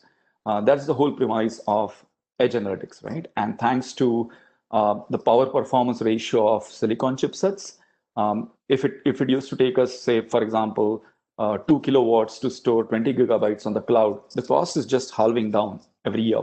So edge analytics is really the future. It is the driving fundamental premise even for 5G now. It's called as MEC or multi-access edge compute. So a lot of players closer to home. I'll actually use more Indian examples as well for people who know Tech Mahindra, LTITL Services, KPIT. A lot of companies have invested in this app layer, right? Because they believe if you build an ecosystem to partner with parking, traffic lights, congestion mechanisms, roadside, weather warning systems, you just basically leave it to someone to gather the data. So Google, Cisco, Nokia, they would gather the data, and below them there would be people who would be connected to the things giving the data. So you have the sensor layer and all that. And on top of that, you have the Wipro, the Infosys, the Patnis, the Cognizants, all of them building very, very focused business process architectures or vertical specific digital solutions. But again, as I said, nothing is complete if you do not say the challenge word, right? And this is busy, but don't look at the numbers, they might change. But I think the two central challenges I get is, I think someone asked a question too, I think it was Jai Vignesh, you asked that. I think the biggest is siloed networks. When I say silo, I mean, in isolation, the segments are made, but the segments don't talk. And if you make such kind of systems, then the I in ITS just goes for a toss. There is no intelligence, there is no contextual sharing. Most important, you would have data overload. Some places, for example, it's very easy to say a partially connected bus or a car could generate, for example, let's just use an example, 30 gigabyte of data every hour. But honestly, how much of the data do you need to push up to the cloud? You don't need to do a lot, right? So it can store a lot of data locally. And within that, maybe just half a gigabyte of data is really important for knowing the health of the bus or the car, some traffic pattern models, some traction, some piston, some ring information. So health diagnostics and all those kind of things. So that is the ability I talk about, right? So just two things from this slide are really very important, apart from the technical jargons. The top post, right? The complex integration, that's very critical. I think everyone loses out there. And the second last one, which is security vulnerabilities. We all live in a world of, I think, uber, hyper, or pseudo connectivity. We do not realize so many things are connected. And by connection, I don't mean Wi-Fi. I really mean, what are you sending across? So if you connect people boarding on buses from particular places, who owns the data? The biggest thing is who. By who, I mean the entity which plugs the data. Does it use it somewhere else and sends it to some third party? The typical example, what happens with FANG, right? Who owns all the data mining aspect? And that's how Google monetizes all the services. So whether at a traffic intersection, in a street, or in a city, or in a community, security and data privacy rights, that's why you see that 76%, it could even go all the way to maybe 96%, because it's open for vulnerabilities. And that's always a challenge, right? I'm gently going to introduce this premise. I just call it open extensible platform. So by open, I mean, yes, you connect, which means you see the ability to connect using software ports, and you can extend irrespective of the type of sensor, the type of server, the type of the access mechanism. But these are the benefits every ITS architecture should give you. If you're not achieving this, passenger here is just taken, it could be a driver, passenger, consumer, all 4-on-4, or even some more as it comes to you, you are not really deriving the benefits of ITS, okay? So I just thought I should answer the basic why and the what, and now the rest of the talk is really going to be upon how it all comes together, okay? Again, I'm just borrowing now from probably the most oldest standard. I think it's almost, I would say 55 years old now, much before, I think most of us here were born even, right? But NHTSA, so National Highway TSA, or Department of Transportation in US, has this generic architecture, right? So I just wanted to lay it down. So you have vehicles, the entities which move, or the endpoints. Then you have the field. They used to call this as field, the activities you do here. So whether it's parking management, the FASTag kind of, or the NETC, or the electronic toll collection, the roadway interchange exchanges, the turnpikes handles, and then the fleet logistics part.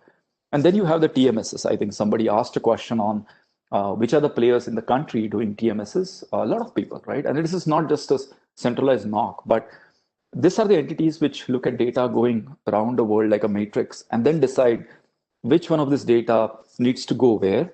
So data normalization based on edge analytics, and then most important, which needs to be archived, which needs to go further up to the cloud. So a lot of these centers, TMS platforms do that. And then obviously you have the travelers, right? At all points of time, the pink connectivity layer, In software, we just call it APIs or access methods. You can think of new things coming up. Subhash mentioned that in our ITS testbed readout, right? The world is now split for almost, I would say, 21 years. We had a fantastic protocol called IEEE 802.11p, P for parrot, now loosely called as dedicated short range communication, right? So you had 75 megahertz to play around with, just below the 6 gigahertz spectrum. Nothing much was done into it. So now that 75, if you give half of it to Wi-Fi, suddenly Wi-Fi gets a contiguous block. So now the Wi-Fi forum is strong and saying we can use that, right? And that's why it's just a recent thing. But for general observation is most of the industry now feels that LTE or cellular vehicle-to-vehicle communication, which was there right since release 14, and now in release 15, they have even augmented it to support 5G. That would be the future for performance, latency, scaling, security. So the world is now facing, I think, an immense dilemma, I would say. It's not huge. We don't have to break our heads over it, but scattered examples of DSRC have happened in US, Japan. Not much benefit has been derived. A few auto manufacturers like, I would say, Toyota, General Motors, Honda latched onto it. If you noticed, I think Volkswagen even launched a car saying this is a DSRC car, dedicated short-range communication. But DSRC has a limitation, a severe limitation in the 4G, 5G context. It doesn't do vehicle to network very nicely. In fact, it doesn't do it very smoothly as a CV2X would do. So just laying you that insight, right? What matters is let's not get deluded that, oh, 30 gigabytes of data every hour needs to go somewhere. And it is nothing like that. First of all, the big question is who generates the data? If the car, the wheels, the engine, the infotainment generates the data, where is it stored? How much of it really needs to go out? And then what is the access mechanism, right? And we will come to each of those blocks. But the green guys are like the active citizen NOC guys, the traffic management stations. The pink layers, which you see here, the light pink, they're really the APIs, the connectivity layers, right? And these are the building blocks. So if I just expand it a bit, and now try to put some more realistic things, some pictures, just to give an example, this is how it happens, okay? So I think, again, Vignesh, to your question, NHAI in its present avatar, I would say the last 2.5 years of avatar, NHAI, for everyone, really stands for National Highway Authority of India. They have a specific charter, thanks to, I think, there's some very visionary people, at least what I get my feedback from our business architects in my company. And they have a clear charter for building something mirroring what is happening in the US. So in US, Connected Vehicle Reference Integrated Architecture. You can Google it up, CVRIA, and NHAI is building similar. The top 3 greenfield highways presently being built for the last 3 years and for the next 2 years. One is the Delhi-Mumbai infrastructure corridor or the highway. It's really something which is like a 1200 thing linking Mumbai and Delhi. That's going to follow some of the ITS principles. So in addition to not just tolling and everything, that is a standard thing now by now, I think, on our national highways. But and we are next to US, by the way. We stand number 2 in terms of connectivity. And NHAI is now really looking at monetizing passenger safety, every 500 meter connectivity. So a lot of this constructs about India having its own 5G strategy in line with NHAI is happening at the right time. The second greenfield highway, I think, is one being built even by railways. It's a similar effort. So there's a western corridor and there's an eastern corridor just for freight and logistics. So there's a lot of signaling transmission data, and they are not going to use the old unused fiber. The entire signaling transmission network is on a different plane, right? So it's very similar to VoIP, if you notice, right? The current, 80% revenue of railways comes from freight and logistics, but they are like voice packets behind data packets. So they have to run slow because they use the same track as passenger trains. So ITS for railways also has a blueprint. For people interested, please go and look up DFC, Dedicated Freight Corridor. So the whole premise is this is the passenger track. Build a dedicated freight corridor track, which can carry double payload. So instead of 5 tons or 10 tons, go all the way to 25 or 30 tons. So literally container on containers, right? So the faster you move goods in parallel to the normal slow or whatever 80 kilometers per hour passenger track, this also goes at 90 kilometers per hour. The average speed of freight and logistics in railways is right now below 20. And it even gets slower and slower, not to mention the aggravation for passenger. So just giving you that example. So NHAI is really working very closely with Ministry of Railways as well for that. Similar examples are being deployed. And if you just go further on it, right, at a protocol and a constructs layer, this is what it pans out to, right? So you have vehicles, endpoints talking to infrastructure or internet, and then you have the infrastructure, so signaling layer, intersections. You have your standard red, green, blue intersection talking back to the vehicle. So there's always some category of messages. So I've just given you basic messages. This is the language of DSRC or any ITS architecture. You have basic safety messages: on, off, please go, don't go. Then you have something which will be useful to the person operating the vehicle. These are called as TIM messages, right? Travel information messages. And there is some proprietary data, and that's how you build on. So that 75 megahertz, so from 5 or 850 all the way to 5925, that's your 75 megahertz of DSRC. That's going to make sure either you have an onboard unit. I think Naveen ji covered that. So I'm just going to, so think of it like a little, maybe the size of this much, fitted into your car, literally this much, maybe 6 inches, 6 by 6. And NXP is doing some phenomenal work here. NXP Semiconductors, they have a nice test bed in Manyata Park in Bangalore. So they will show you what the onboard unit does. And in addition to the vehicle health diagnostics, it can talk to every traffic light it goes to, every toll gate you cross, every little connected thing outside the road. And so there is a little thing or little entity, I would say, which is OBU, or you can just call it OU, onboard unit, talking to the roadside unit. Okay, and that protocol right now, the most popular one is obviously DSRC, and the world is actually looking at cellular now. So the vehicle to anything CV2X comes there. I've just put a little roadside unit. It could just be any IoT gateway. That's what a Cisco one looks like, 829. And then you have another basic safety messages. These are all APIs, protocols for people interested. Look at MQTT kind of protocols.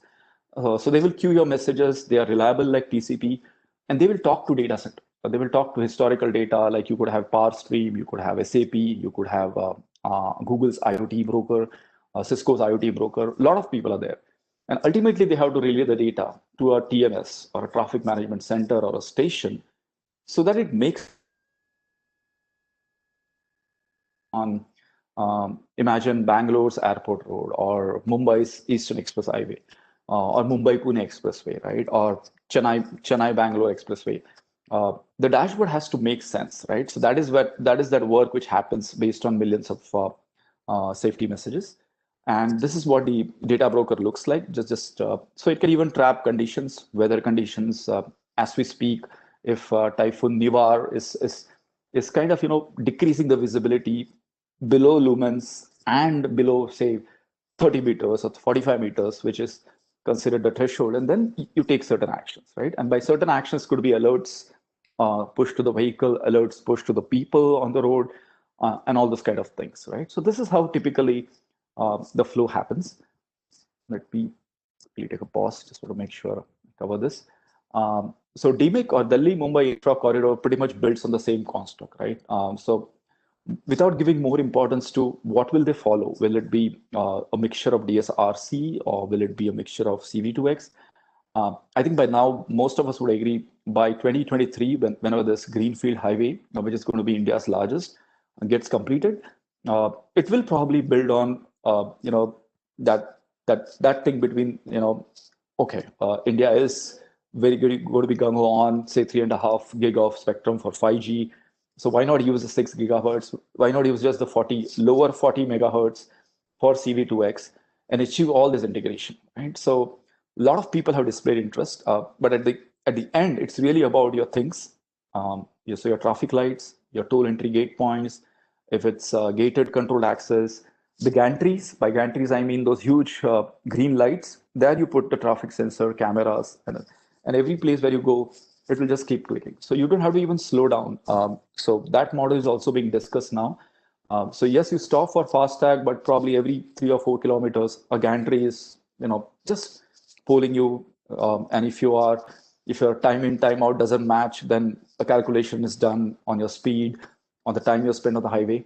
So all that business logic decisions can be done. In the software world, we call this as microservices for people interested. The horizontal microservices model, it's the one pioneered by Google, but opened up for the world now. And it's amazing. It's similar to the edge computing concept. This is the amount of compute, storage, and analytics you need to do closer to the ground. So let's do it at there, and then bring all the intelligence, right? So you can make a decision absolutely at real time. In real world, this would translate to, let's imagine Mumbai. If you're driving between Mumbai and Pune, there's one steep, hilly or ghat section, as we call it. So an ITS would actually make sure that you're not doing that turn, right? So if your normal speed is 120 kilometers per hour, and in the ghats, if you're supposed to be between 60, and human tendency will be 60 means 65 or 70.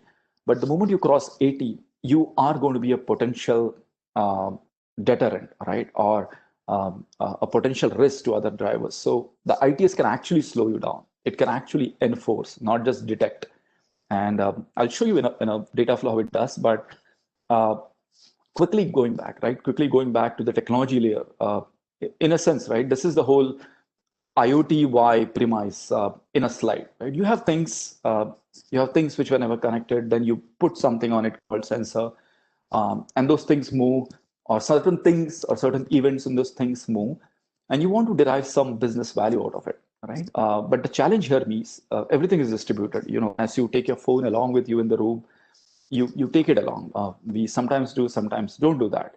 But we're talking about things here out in the road: cars, traffic lights, gantries, a lot of things, right? So in a sense, the challenge really is, every customer or every highway transport authority really has in addition to the debate around what should I use to connect, they don't know what should I do after I connect. That is one. And then once I know how to move data around, am I moving the right data at the right time? For example, daylight weather conditions, is that data being moved exactly to the sensors so that the luminosity is increased, lights are turned on and off? Is the right, and most important, the last part is the security part. We all know that, right? Who owns this data? Where is it stored? Everyone can be asking those questions very soon. So again, I just give a IoT data lifecycle model for an ITS would be something like this. You light orange layer, which you see, but it needs to be end-to-end secure. So again, we use a term called APIs or device drivers, that little firmware software which connects. The moment it starts making non-TCP/IP to a TCP/IP conversion, security has to begin from there. Once data is extracted, moved across, and then made presentable to the layers above, so that at the end, the person driving the car sees an app, a person repairing a highway also sees an app, the person manning the highway every 25 kilometers sees an app, the supervisor of the whole highway sees an app, right? But everyone has a different view. So, and then all of this data could be on a public, private, or a hybrid cloud. So we're talking about all these layers working in unison. And this is what goes on. I just took the previous slide, and this is what goes on. I put some device names here. So typical right now between Mumbai and Gujarat, that is the segment which is still under construction. Vadodara to Gurgaon or Delhi is almost done.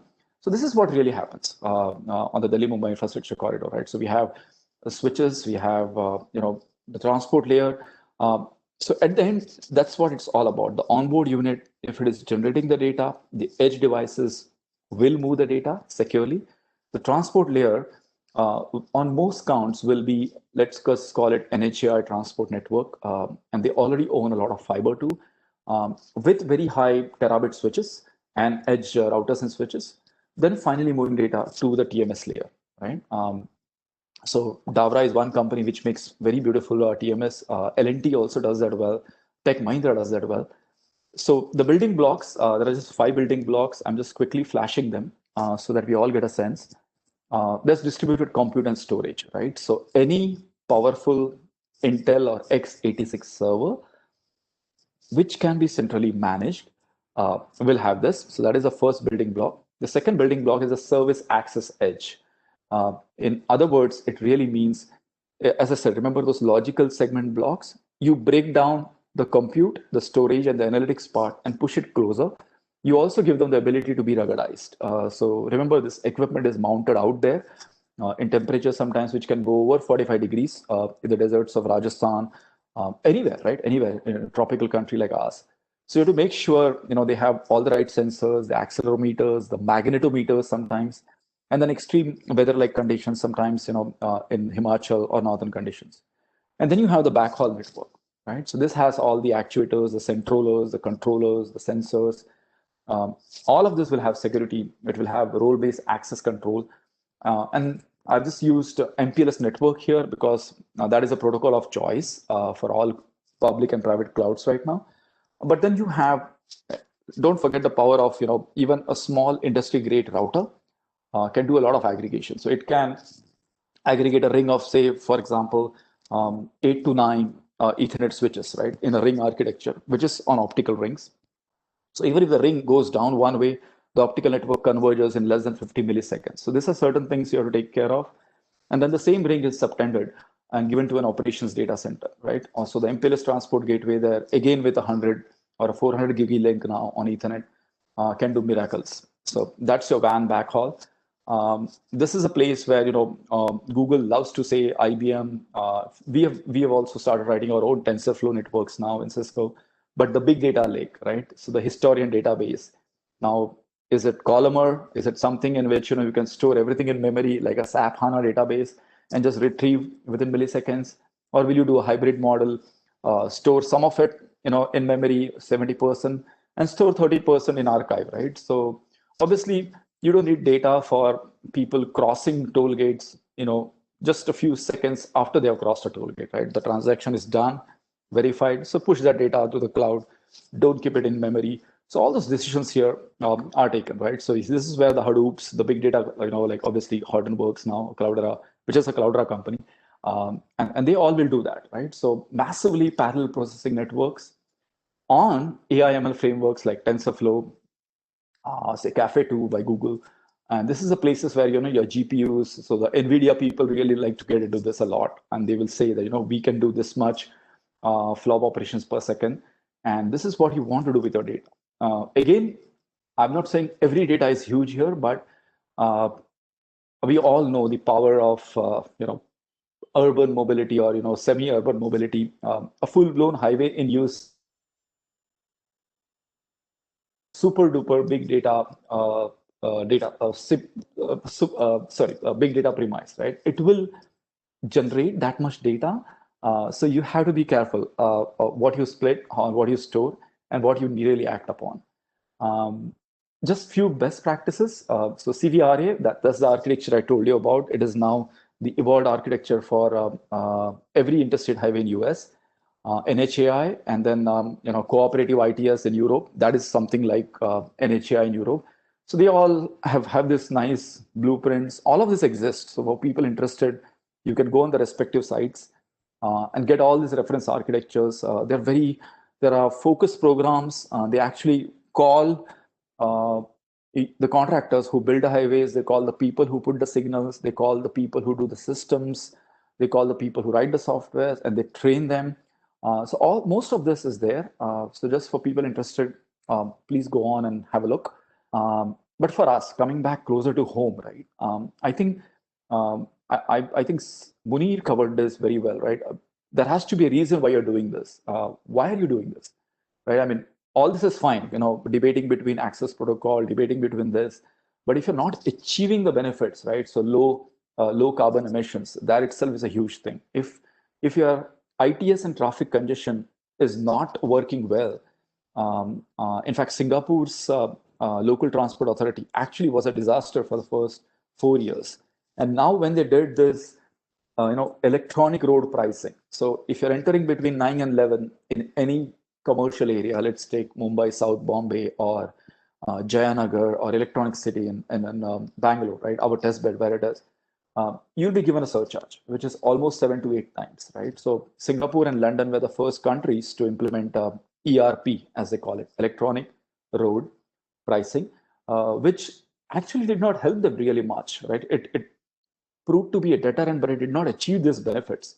Now, when they have evolved to an ITS-based architecture with, with electronic payment systems, monetize their parking, added lighting, added urban congestion mechanisms, they are really getting the goals, right?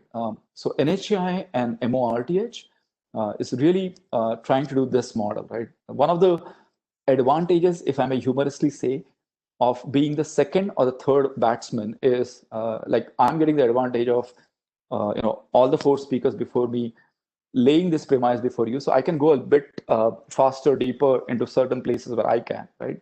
So I think India, when we follow what's being done in Singapore and US, we preempt the mistakes made by them, and we go straight away to from level 1 to level 4, right? So FASTag was a record-breaking rollout with us in less than, I would say, 18 months, which would have taken 4.5 to 3 years, right?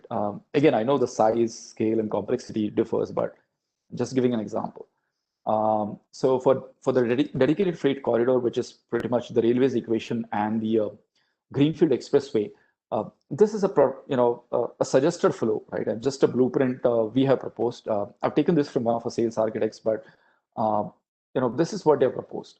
So toll collection is one, safety is one, every tunnel, road over bridge, underpass, gantry, rest area, recreational area, all this either give data or need data, and you have to make sure your ITS does all of this, right? So this is just for road condition monitoring. And so it could be as minute as if the CCTV detects that your wheel cap, right, of a car traveling at 120 or 100 is average speed on this access controlled, right, expressways. So many times the wheel caps may come out, it may just roll out, you may not even know. So you need someone to do that actively. So right from that layer to obviously the normal revenue generating models like recreation areas, the gantries for speed control, all of the data needs to be moved around. So we have proposed this. I'm not saying this is an approved blueprint. We are one of the many guys, one of the many companies actually proposing to NHAI. And so has Google, a similar model. But what we have proposed is the road condition monitoring right at real time, all the way, which can act. So if you know for sure someone has gone over the shoulder and parked his vehicle for more than 2 or 3 hours, can alarms be generated to send a breakdown vehicle, right? It's very easy to say there is a phone every 1 kilometer. Who would really use that? Who would risk walking on a highway in which cars are going at 100 kilometers per hour, right? So you need real-time tracking at every underpass, overpass, at every one of those, jug handles. Data is captured. So again, this is a premise, and fleet and logistics will need a separate, dedicated data corridor by itself, right? On addition to the slowest lane. They have a different DNA altogether. So what you see is what you get. So this is PCMC. So it's the municipal authority, I think, if I may say this right, I think it's Pimpri Chinchwad, basically Pune. You can just consider this as Pune's municipal authority. So this is the dashboard as we speak of Pimpri Chinchwad and even Jaipur's development authority. Okay, so they looked at ITS not just for traffic, they looked for I think waste collection, when to send our own municipal trucks for the dustbins, right? Can we put sensors in the dustbins with 30, 50, 70 threshold? And only when the dustbin is crossing that threshold, the environment sensors there, all that sensors in the bin will be talking. So a truck exactly goes when it is required and not just when the dustbin is below the threshold. Obviously, then air pollution is one, and then pushing the data to citizens' app so they exactly know which streets, which gardens they can prefer to jog, right? So if SUFFER, right, the entity which captures air pollution in India, if that data can be monetized and given to, let's say, as we speak, I think pollution in Delhi or NCR region is a theme of the news, right? Can that be pushed in a reliable way than someone just looking at SUFFER and saying, okay, 329 or maybe 129. I don't know what this ppms or CO2 or sulfur dioxide levels are, but how about really getting the data at real time if I need to go and do a 5-kilometer jog for a senior citizen? So a lot of this are ITS data mini highways gravitating towards a central highway. And I think this was Jaipur's Development Authority, JDA. I think Cisco and Google did this project. It was a 6 square kilometer, that main area, the main touristy area, the pink city area of Jaipur. And we did all of this, 6 objectives, right? So lighting, parking, safety, security. I'm just sharing, not purely that there are 100 ways to do this solution, right? But when you integrate, it is the city which derives the benefit, right? And it's all microservices, APIs talking to each other. And this will only manifest when you get third-party integration. The more you try to say, no, we are the only guy or we are the only person who can do this, I think any ITS solution, it goes without saying, and Subhash and Naveenji, we know this well enough now after running this test bed, that it's all how you very nicely integrate and derive the best benefit from your partner.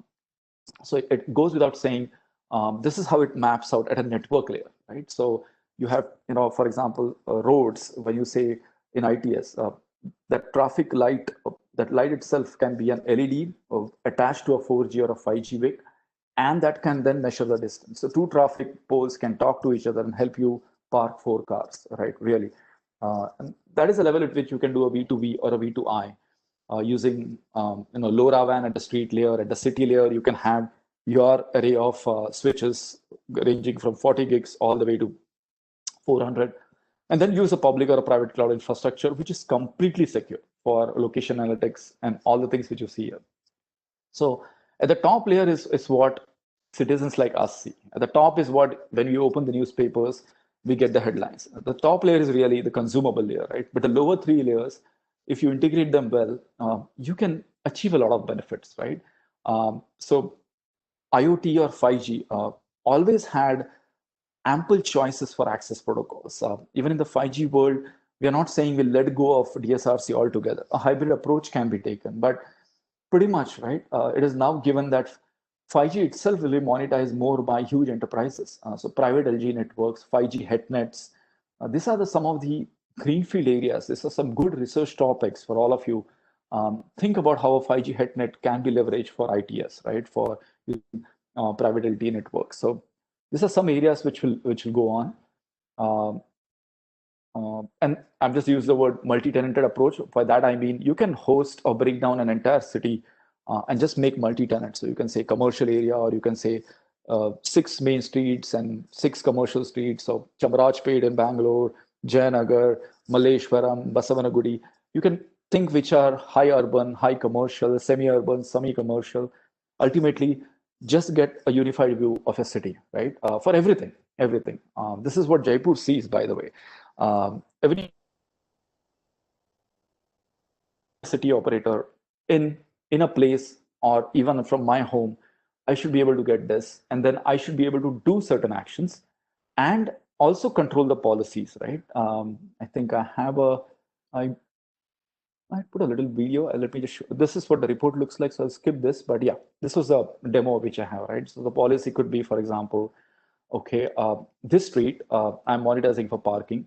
And then you also give the rights to a mall or a store to actually open up, say 6 parking lots. So you can actually go and say, you're creating a policy between 6 o'clock in the morning to 8 o'clock in the evening. And then just going on and parking. And then you can introduce an event or a trigger, like if there is a IPL match, if there is a crowding trigger, if there is an ambient condition.